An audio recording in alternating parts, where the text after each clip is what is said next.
Wala nang maraming paligoy-ligoy pa, diretso sa punto na. Maiksi lang ang komentaryo, pero diretso sa punto. Maraming kuro-kuro, may tiwali, may totoo. Dito, sa Puntong Diretso Tayo. Punto Diretso. Mga kabunyog, mga kababayan, punto diretso tayo. Ano na ba ang alyansa ng Villar at Marcos? Wala na? Ha? Kasi nitong nakaraang araw, si First Lady Lisa Araneta umattend, dumalo doon sa o-taking o panunumpa ni Mark Santos. Ay si Mark Santos, ano yan? Yan ang tumalo kay Cynthia Villar sa pagkakongresista ng Las Piñas. Kaya itong presensya na ito, itong pag-attend na ito ni Lisa Araneta sa mismong o-taking ng kalaban ni Cynthia Villar ay tinitingnan na iba ang ibig sabihin. Ayon nga sa Billionaire News Channel, ibig bang sabihin nito talagang ang Villar ay nasa Duterte na at ang Marcos naman hindi na inaasahan na makikipag-alyansa pa sa mga Villar. Yan ang ngayon, ang tinitingnan ng mga political analysts. Kasi si Camille Villar noong eleksyon noong nakaraang May 2025, mas lumapit pa nga sa mga Duterte, humingi ng endorsement ni Sara. At sa tingin ni Camille Villar, kaya siya nanalong senadora dahil sa tulong ng mga Duterte at ang tinatanaw nilang utang na loob ay sa Duterte. At ngayon, ang administrasyon, lahat halos ng mga negosyo ng Villar na may kontrata sa gobyerno o may kaugnayan sa serbisyo publiko ay iniimbestigahan ng gobyerno. Yung Prime Water, saka yung kumpanya ng kuryente ng Villar sa Siquijor, lahat ito pinapaimbestigahan ng administrasyon. Kaya ang order ni PBBM, imbestigahan yung palpak na serbisyo ng kuryente sa Siquijor. Ang may-ari ng kumpanya doon ng kuryente sa Siquijor ay Villar, kumpanya ng Villar.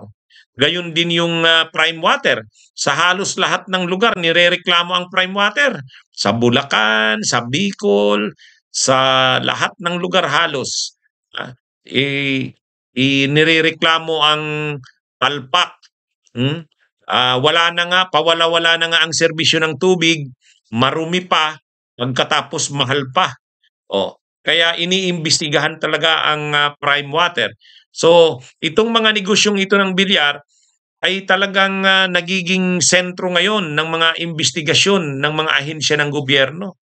Kaya sigurado masama ang loob ng Villar kasi hindi sa kanila yan ginawa ng Duterte. Pero ngayon sa ilalim ng administrasyon ni Marcos, hindi sila pinapalibre. Kaya lang, anong gagawin ng Villar? Aalis na ba sila sa alyansa sa gobyerno? Makikipag na ba sila? Todo alyansa na sa Duterte? Lalaban na ba sila sa Marcos? Pag ginawa nila yan, lalo naman silang hindi na lang siguro yung mga negosyo ng Prime Water at yung kuryente. Baka pati mga iba pang negosyo nila ay maapektuhan. Alam naman natin na naging pinakamayaman na tao sa Pilipinas itong Villar ng panahon ni Duterte. Kasi yung kanilang mga negosyo hindi na lang sa ekonomiya. Nagamit nila ang mga pwesto sa politika para lalong lumawak ang kanilang yaman at ang kanilang mga negosyo sa ekonomiya. Si Mark Villar, naging secretary ng DPWH nung panahon ni Duterte. Si Cynthia Villar, senadora. Kapitan, kongresista naman ang anak na si Camille. So lahat ng itong mga pwesto na ito sa gobyerno, lahat ng pabor na binigay ng Duterte nakatulong para lumakas ang Villar at maging isang pinakamalaking oligarkiya sa Pilipinas. Kaya lang ngayon, sa panahon ng Marcos, hindi na ganon. Iniimbestigahan ang kanilang mga kumpanya na nirereklamo ng mga mamamayan. Ang tanong ngayon, sa ganito bang nangyayari, kakalas na ang bilyar sa alyansa sa Marcos? Papalag na ba ito sa administrasyon? Sasama na sa Duterte?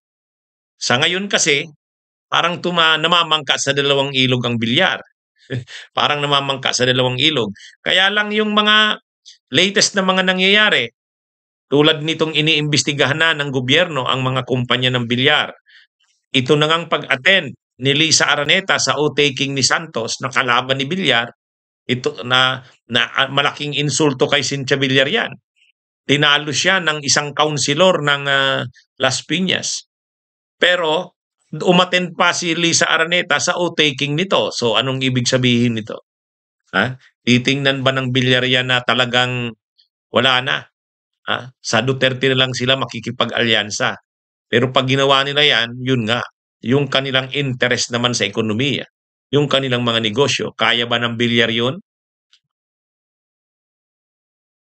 Kaya ba nilang kumalas sa administrasyon? Kasi ang ginagawa ng Villar, kung sinong administrasyon, dun sila nakikipag-alyansa eh. Hindi naman lumalaban ang Villar sa kung sinong administrasyon. Panahon ni Gloria, kakampi sila ni Gloria. Panahon ni Duterte, panahon ni Pinoy, kakampi rin sila ni Pinoy. Panahon ni Duterte, kakampi rin sila ng Duterte. Panahon ni Marcos, kakampi din sila ng Marcos. Kaya lang, ito na ngang mga nangyayari ngayon. So anong gagawin nila? Kakala sila sa alyansa sa Marcos, maapektuhan ang mga negosyo nila. Kaya lang, napapansin na rin siguro kasi ng Marcos na ang loyalty ng Villar nasa Duterte. Nasa Duterte. Kaya talagang inaano na, mas hindi na rin pinapahalagahan ng Marcos ang Villar. So nasa Villar ngayon, kung aalma ba sila, kakalas na sila, kaya ba nila yan? Yan ang malaking tanong. Okay? So yan mga kabunyog, mga kababayan, ang ating punto diretso. Bunyog, bunyog, halikan na kasama ka. Bunyog, kapag buklod ay may pag-asa. Luzon, Visayas, Mindanao, isa ang pananaw. Sa bagong Pilipinas ang bunyog isisigaw. Bunyog, bunyog.